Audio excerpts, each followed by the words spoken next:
PCS এর ঠিক নিচে আছে 1.05 তৈরি করার জন্য এখানে একটা ড্রাইভার আইসি এবং তার দুইটা মসফেট। এখানে আছে 3 ভোল্ট পিসিএস এর একটা এলডিও।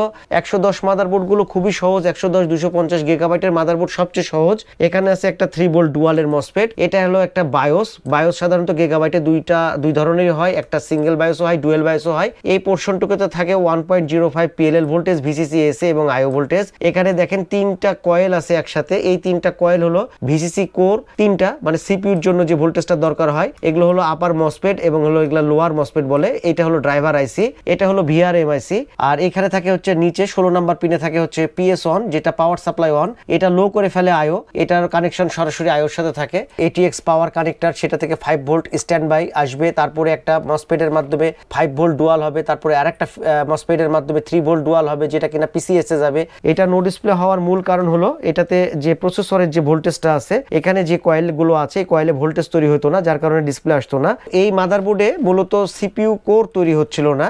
একটা রেগুলেটর খারাপ, একটা ভালো আছে। আপনারা চেষ্টা করবেন যে যদি অরিজিনাল রেগুলেটর সম্ভব হয় আপনারা চেঞ্জ করবেন, যদি একান্ত না থাকে এরকম জাম্পার ব্যবহার করলেও কোনো সমস্যা নাই। হ্যালো, আসসালামু আলাইকুম, মুন্না কম্পিউটার্স থেকে বলছি। আপনি আমার কাছে দুইটা মাদারবোর্ড পাঠাইছিলেন, আরেকটা গিগাবাইটের এসআর এর 460 মাদারবোর্ড, তাই তো? হ্যাঁ হ্যাঁ হ্যাঁ। আচ্ছা আরিফ ভাই, এই 460 মাদারবোর্ডের প্রবলেমটা কি ছিল? প্রবলেমটা ভাই ওই ডিসপ্লে আসে না, আর প্রসেসরও দেখলাম হিট হয় না। প্রসেসরটা হিট হয় না, ডিসপ্লে আসে না, গিগাবাইটটা ওই একই প্রবলেম, তাই তো? না না, গিগাবাইটটা আপনার হচ্ছে অন অফ হয়, অন অফ হয়, পাওয়ার ধরে এসআরে। আচ্ছা, পাওয়ার ধরে ছাড়ে, আর এসআরটা হলো ডিসপ্লে আসে না, এই প্রবলেমটা ছিল।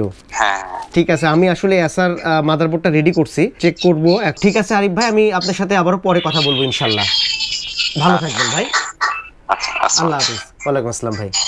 তো আরিফ ভাইয়ের সাথে এটা আমার প্রথমে হোয়াটসঅ্যাপে তার সাথে কথা হয় এবং উনি হচ্ছে যে মেমোতে পাঠিয়েছিল সেই মেমোর ছবি দেয়। এই আনবক্সিং এর ভিডিও আমি চ্যানেলে কিন্তু এর আগে দিয়েছি, মাধবী পোর্ট কলোনি, মংলা, বাঘেরহাট। আমাদের এই যে মুন্না কম্পিউটার্স এর অ্যাড্রেসে আরিফ ভাই পাঠিয়েছিল দুইটা মাদারবোর্ড, যে একটা হলো 460 মাদারবোর্ড আর একটা হচ্ছে গিগাবাইটের H110 মাদারবোর্ড। আমি মাদারবোর্ড গিগাবাইটেরটা দেখিয়ে দিচ্ছি, এটা ছিল সেই মাদারবোর্ড। আনবক্সিং এর ভিডিও দেখলেই আপনারা বুঝতে পারবেন। তো মাদারবোর্ডটা অন করলাম, যেমনটা বলছিলাম যে এটা তো এসআর এর B460 মাদারবোর্ড, এই যে মডেল B460, এবং এটাতে i3 10 জেনারেশন প্রসেসর ব্যবহার করা হয়েছে। আরিফ ভাই এই মাদারবোর্ডটা পাঠাইছিল নো ডিসপ্লেতে, আলহামদুলিল্লাহ মাদারবোর্ডটা সলভ হয়ে গেছে। ছোট্ট একটা ট্রিক্স এখানে আমি দেখাই দিচ্ছি, একটা জাস্ট ভোল্টেজ মিসিং ছিল এইটাতে, এই ভোল্টেজটা পাস করাই দিয়াতেই এই মাদারবোর্ডের প্রবলেমটা সলভ হয়ে গেছে। তো আমি ক্যামেরাতে আপনাদেরকে দেখাবো, দুটা এখানে এলডিও দেখতে পাবেন আপনারা। এখানে একটা এলডিও ব্যবহার করা হয়েছে, দুইটা এলডিও ব্যবহার করা হয়েছে। এই মাদারবোর্ডে মূলত সিপিইউ কোর তৈরি হচ্ছিল না। একটা রেগুলেটর খারাপ, একটা ভালো আছে। আপনারা চেষ্টা করবেন যে যদি অরিজিনাল রেগুলেটর সম্ভব হয় আপনারা চেঞ্জ করবেন, যদি একান্ত না থাকে এরকম জাম্পার ব্যবহার করলেও কোনো সমস্যা নাই। এখন মাদারবোর্ড কিন্তু আলহামদুলিল্লাহ একেবারে ওকে হয়ে গেছে। এই ধরনের মাদারবোর্ড গুলো খুব সহজেই সলভ করা যায়। এখন ফ্যান ছাড়া রাখা যাবে না, কারণ প্রসেসর হিট হচ্ছে এবং ডিসপ্লে চলে আসবে। যেহেতু আমি আবারও আপনাদেরকে কিবোর্ডে দেখাচ্ছি, আর আজকের এই ভিডিওতে আপনাদেরকে আমি এই সব মাদারবোর্ডের এই মাদারবোর্ডগুলো কিভাবে কাজ করে সেইটার সিকোয়েন্সগুলো দেখানোর চেষ্টা করব। আপনাদের আশা করি ভালো লাগবে। আর আজকের ভিডিওটা যদি ভালো লাগে অবশ্যই আমার ভিডিওতে লাইক দিয়ে দিবেন, আর আমার চ্যানেলে নতুন হয়ে থাকলে অবশ্যই চ্যানেলটা সাবস্ক্রাইব করবেন। আমি অন করছি মাদারবোর্ড, ক্যাপস লকে আমি দেখানোর চেষ্টা করব যে ডিসপ্লে আসতেছে কিনা। অন করছি আবার মাদারবোর্ড, এই যে ডিসপ্লে আসতেছে। তো যাই হোক, ওখানে ক্যামেরা আছে বিধায় আমি ওখানে ডিসপ্লেটা দেখাতে পারতেছি না। মাদারবোর্ডের কয়েকটা সিকোয়েন্স আপনাদের সাথে শেয়ার করি। এটা হলো 81 মাদারবোর্ডের সিকোয়েন্স। মাদারবোর্ডের কাজ করতে গেলে আপনাদেরকে এই সিকোয়েন্সগুলো খুব ফলো করে চলতে হবে। এটা একটা 81 মাদারবোর্ডের সিকোয়েন্স। আমরা সাধারণত বলি পিসিএস এ হয়তো একটা ভোল্টেজের দরকার হয় 1.05, কিন্তু আপনারা এখানে দেখেন পিসিএস এ কয়টা ভোল্টেজের প্রয়োজন হচ্ছে। এই জায়গাতে সিপিইউতে ভোল্টেজ দরকার হচ্ছে VCC core, VCC ST, DDR মানে র্যাম ভোল্টেজ, এবং এটা হলো চিপসেট ভোল্টেজ। পিসিএস এর ভোল্টেজ কতগুলো লাগতেছে আপনারা এখানে দেখতে পারতেছেন। এখানে 1.05 মি মানে বায়োসের জন্য আছে, আরটিসি সেকশনের জন্য আছে। যেমন এই মাদারবোর্ডটাতে দেখেন এখানে এটিএক্স পাওয়ার কানেক্টর, সেটা থেকে 5 ভোল্ট স্ট্যান্ড বাই আসবে, তারপরে একটা মসফেটের মাধ্যমে 5 ভোল্ট ডুয়াল হবে, তারপরে আরেকটা মসফেটের মাধ্যমে 3 ভোল্ট ডুয়াল হবে, যেটা কিনা পিসিএস এ যাবে। এই টোটাল স্ট্রাকচারটা আপনারা স্ক্রিনশট নিয়ে রাখতে পারেন।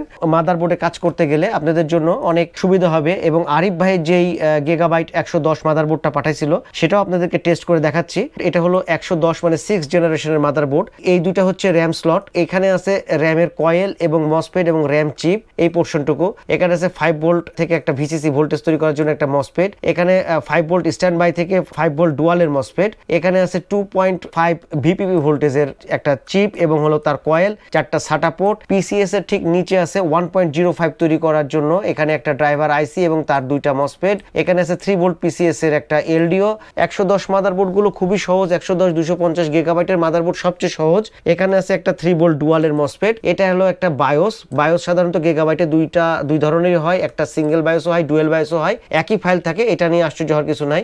এখানে দেয়া থাকে মডেল H110MH মানে হলো 6 জেনারেশনের মাদারবোর্ড। এই পোর্শনটুকুতে থাকে 1.05 PLL ভোল্টেজ, ভিসিসি এসএ এবং আইও ভোল্টেজ। এখানে দেখেন 3টা কয়েল আছে একসাথে, এই 3টা কয়েল হলো ভিসিসি কোর 3টা, মানে সিপিইউর জন্য যে ভোল্টেজটা দরকার হয় এগুলো হলো আপার মসফেট এবং হলো এগুলো লোয়ার মসফেট বলে। এটা হলো ড্রাইভার আইসি, এটা হলো ভিআরএম আইসি। তো এইভাবে, আর এটা হলো ভিসিসি জিটি মানে আপনার গ্রাফিক্স যে তৈরি হয় সেই গ্রাফিক্স এর জন্য আপার মসফেট এবং লোয়ার মসফেট, এবং এটা হলো কয়েল। এই পার্থক্যগুলো আপনারা বুঝতে পারবেন যে এই কয়েলের ইম্পিডেন্স এবং এই কয়েল 3টার ইম্পিডেন্স আমি আরেকবার দেখাই দিই।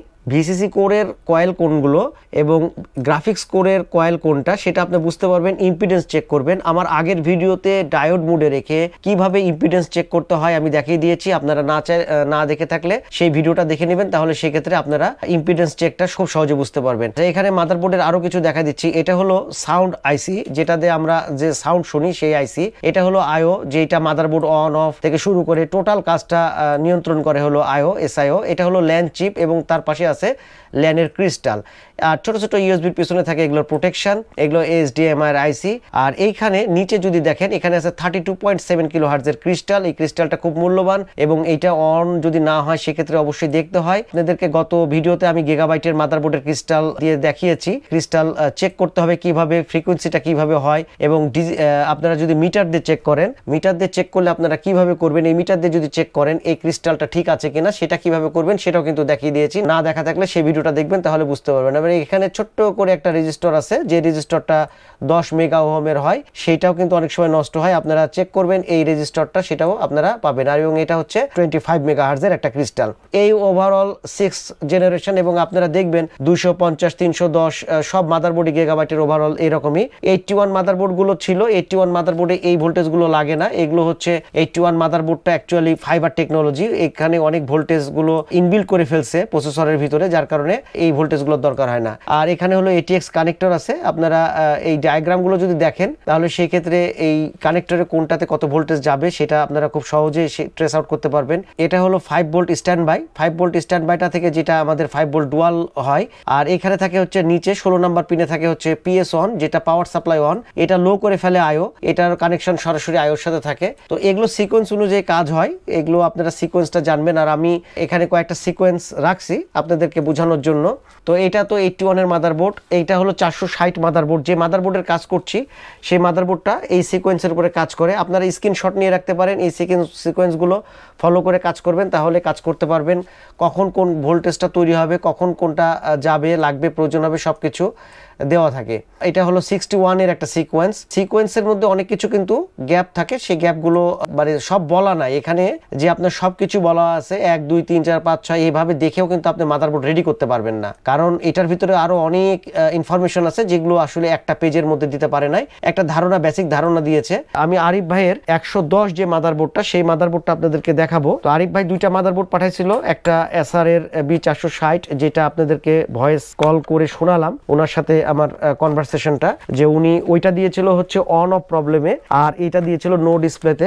এটা নো ডিসপ্লে হওয়ার মূল কারণ হলো এটাতে যে প্রসেসরের যে ভোল্টেজটা আছে, এখানে যে কয়েলগুলো আছে এই কয়েলে ভোল্টেজ তৈরি হতো না, যার কারণে ডিসপ্লে আসতো না। তো এখানে জাস্ট একটা ভোল্টেজ মিসিং থাকার কারণে এই পুরো সেকশনটা বন্ধ হয়ে গেছিল, এখানে একটা জাম্পার করতে হয়েছে। তবে আপনারা অবশ্যই বুঝে কাজ করবেন যে এখানে যে জাম্পারিংটা করা হয়েছে এর পাশে কিন্তু 12 ভোল্ট আছে। যদি আপনারা কোনো কারণে ভুল করে ফেলেন, আমি একটু দেখাই দিই আপনাদেরকে। এই যে এলডিওটা আছে, এলডিওর এখান থেকে 3.3 ভোল্টেজ আসতেছে, কিন্তু পাশে থেকে যদি ঠিক এই পাশের পিনটাতে, এই পিনটাতে কিন্তু 12 ভোল্ট আছে। তো যার কারণে আপনি যদি কোনো কারণে এইটার সাথে এটা লাইনটা শর্ট করে ফেলেন, অথবা ঝালাই দিতে যায় যদি শর্ট করেন, অথবা এই কানেকশনটা ভুল করে এটাতে দিয়ে ফেলেন, তাহলে কিন্তু এই এলডিওটাতে যে আমি 3.3 থেকে আমি যে লাইনটা নিয়েছি, এই যে এই জায়গাটা থেকে আমি যে লাইনটা নিয়েছি, এই এলডিওটা কিন্তু পুড়ে যাবে, এবং এইটার যে ব্যাক লাইন সেটাও কিন্তু নষ্ট হয়ে যাবে। যার কারণে আপনারা যখন ট্রেস আউট করবেন কোথায় থেকে কোথায় ভোল্টেজটা যাবে সেটা কিন্তু অবশ্যই জেনে বুঝে তারপরে করবেন, তাছাড়া কিন্তু মাদারবোর্ড ক্ষতির সম্মুখীন হয়ে যাবে। তো যেটা দেখাচ্ছিলাম যে আরিফ ভাইয়ের মংলা থেকে আসা আরিফ ভাইয়ের মাদারবোর্ডের শুধুমাত্র এই B460 এই মাদারবোর্ডে এই একটা লাইনে প্রবলেম হওয়ার কারণে পুরা মাদারবোর্ড বন্ধ হয়ে গেছিল, ডিসপ্লে আসতেছিল না, প্রসেসর চলছিল না, কারণ এই পুরা সেক্টরটা সব টোটাল কয়েলে ভোল্টেজ বন্ধ, ভিআরএম সেকশনটাই বন্ধ। এটা হলো এই মাদারবোর্ডের ভিআরএম আইসি। সাধারণত অন্য মাদারবোর্ডগুলোতে ভিআরএম আইসিটা এই সাইডে দেওয়া থাকে, এই মাদারবোর্ডে কিন্তু এখানে দেওয়া আছে। এটা মাদারবোর্ড অনুযায়ী কম বেশি থাকে, এটা নিয়ে চিন্তিত হওয়ার কোনো কারণ নাই। আচ্ছা, এবার আমি নিলাম হচ্ছে আরিফ ভাইয়ের 110 মাদারবোর্ডটা। এই মাদারবোর্ডটা আপনাদেরকে যে পিকচারটা দেখালাম, দেখেন সেই মাদারবোর্ড কিন্তু একই ফ্লোতে কাজ করে। অথবা আপনি এই মাদারবোর্ডে যদি সবকিছু কোথায় কোনটা আছে সেটা যদি আপনার জানা থাকে, তাহলে সেই ক্ষেত্রে কিন্তু কাজ করতে কখনোই কোনো সমস্যা হবে না। ডিবাগ কার্ডটা ব্যবহার করতে পারেন, এই কার্ডটা অনেক ভালো। এই কার্ডটা দিলে যে আপনি সব প্রবলেম সলভ করতে পারবেন তা না, এখান থেকে আপনি একটা স্টেট ধরতে পারবেন যে মাদারবোর্ডের কোন স্টেট পর্যন্ত যাচ্ছে, জাস্ট একটা বেসিক ধারণা পাবেন। তাই মাদারবোর্ডটা অন করছি, আমরা ডিসপ্লের দিকেও দেখবো যে ডিসপ্লে আসে কিনা। কিবোর্ডটা আমরা দিয়ে রাখি এই সুযোগে। আরিফ ভাই তো বলতেছিল যে অন অফ হচ্ছিল, মানে ঘুরছিল থামছিল, দেখেন এখন কিন্তু একেবারে স্টিল আছে এবং গিগাবাইট চলে আসছে, ডিসপ্লে ওকে। এই মাদারবোর্ডের মধ্যে যে পিএলএল ভোল্টেজটা থাকে প্রসেসরে যায়, সেই পিএলএল ভোল্টেজটা প্রবলেম ছিল, এই একটা ভোল্টেজ মিসিং ছিল এই মাদারবোর্ডে, যার কারণে এই মাদারবোর্ডটাও কিন্তু অন অফ হচ্ছিল।